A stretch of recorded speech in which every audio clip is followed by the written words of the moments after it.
This video was made possible by Brilliant, a problem-solving website that helps you improve your mental capabilities. There is a psychological trait that all successful people appear to have in common. It's been co-signed by Bill Gates, and NASA uses it as a criteria for selecting potential systems engineers. This concept is called the growth mindset, a term originally coined by Carol Dweck. People with the growth mindset believe that intelligence or skill in any field can be developed through effort. Basically, they believe that anyone can nurture their abilities in anything. The inverse of the growth mindset is the fixed mindset. People with this one believe that intelligence and skill are innate. It's something that we're born with.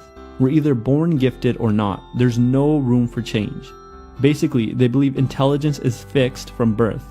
In this essay, we'll explore why the growth mindset is the better one and how we can develop it.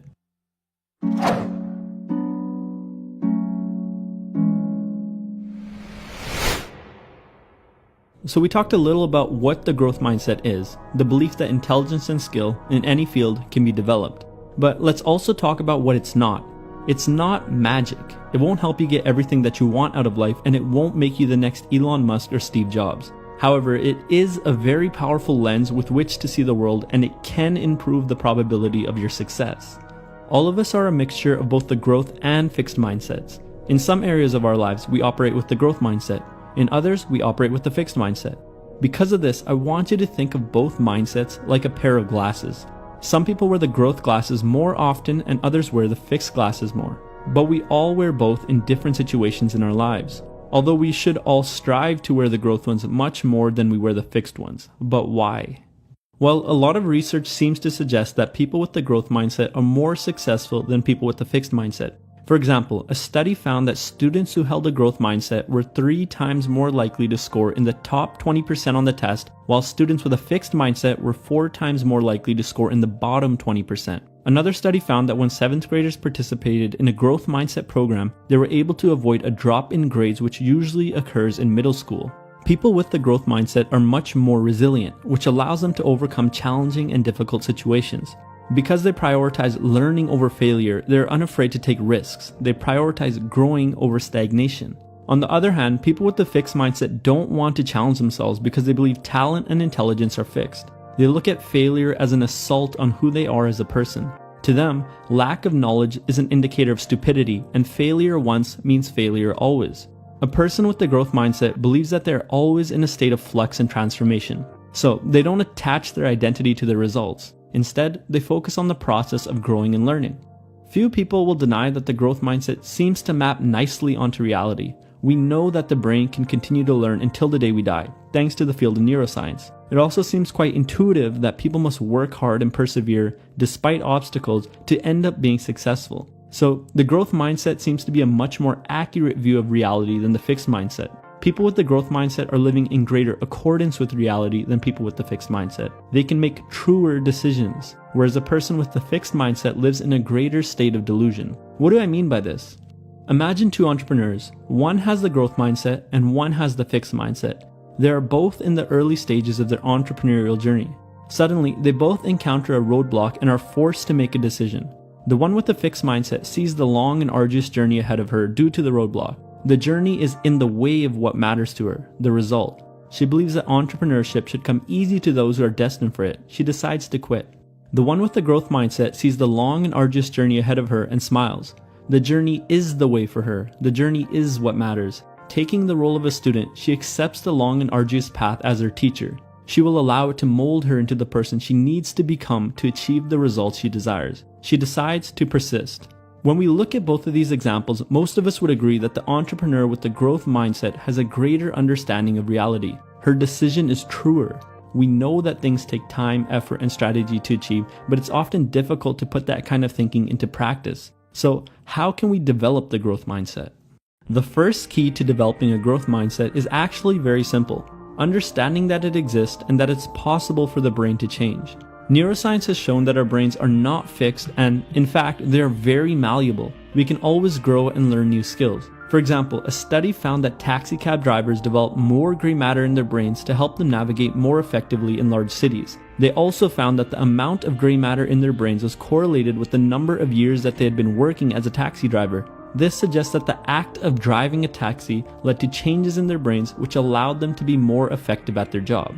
The second key is to focus on process over results. Dweck has said that we should praise others for their efforts and their process rather than praising them for their results. For example, it's better to say, you studied very effectively for that test and your hard work really paid off, rather than, you're so smart, you got an A. In the former example, we're focusing in on and praising the student's process, which is something that they can control. Hopefully, they'll learn to associate themselves and their results with that process. However, in the latter example, we praise the student for a result, which is ultimately out of their control. Unfortunately, this student will likely begin to associate themselves with the result. I think it's really important to emphasize that it's not easy to pass a growth mindset on to others. It's not as simple as telling someone that they're a hard worker and that they just need to put in the effort. They need to internalize that they can change their results by changing their process.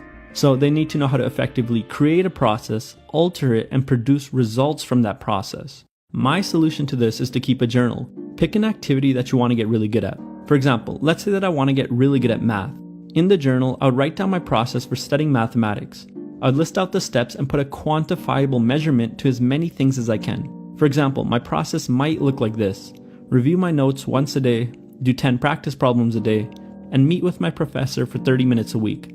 So my process has been solidified and everything has been quantified. Now I need to designate a result that I'm looking for.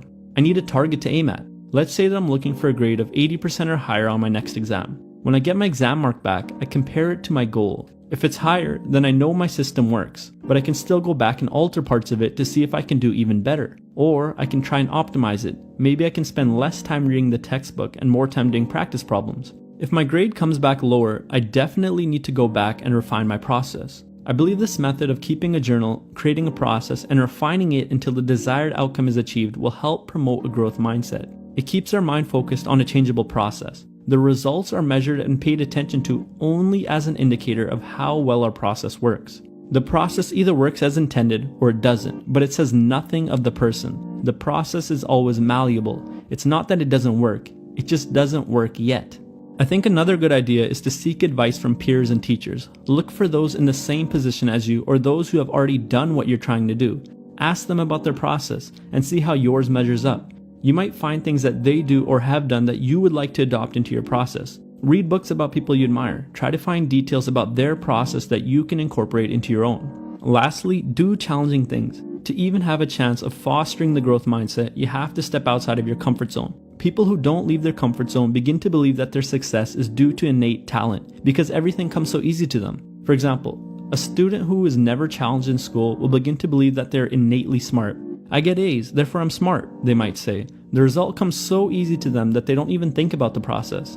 Unfortunately, all they see is the result and they get attached to that. When they inevitably get a bad grade, they'll think that they're dumb. They lose faith in themselves because they didn't get the result that they're used to receiving so easily. On the other hand, going outside of your comfort zone forces you to adopt the growth mindset to avoid shattering under the weight of adversity. You have to focus on and adjust the process because you can't possibly achieve the result you desire with your current process. By definition, that's what it means to step outside of your comfort zone. So now you know about the growth mindset, why it's important, and some ideas on how to develop it. Keep in mind that it takes a lot of effort to develop and that it'll always be a battle to avoid falling into the fixed mindset. People will say certain things or things will happen that trigger a fixed mindset in us. It's important to notice when this is happening and try to avoid getting fixed in place. I'd like to close out with this quote from Carol Dweck. The path to a growth mindset is a lifelong journey, not a proclamation. As we already know, it's important to challenge ourselves in order to develop the growth mindset. Brilliant.org is the perfect place for those seeking a mental challenge. Brilliant is a problem-solving website designed to push your mental capabilities. Just as you get comfortable with the problems and start finding them easy, Brilliant steps up the difficulty so you constantly step outside of your comfort zone. My favorite course right now is Logic, which helps strengthen my analytical muscles. I started with the truth-seeking quiz, which seems almost obvious, and quickly incorporated multi-level thinking of red-eyed dragons. It's really a fun way to learn and to grow. Just go to brilliant.org/freedominthought or click the link in the description below and you can sign up for free. As a bonus for those who are ready to push themselves even further, the first 200 people will be hooked up with 20% off the annual subscription. As always, thanks for watching and I'll see you next time.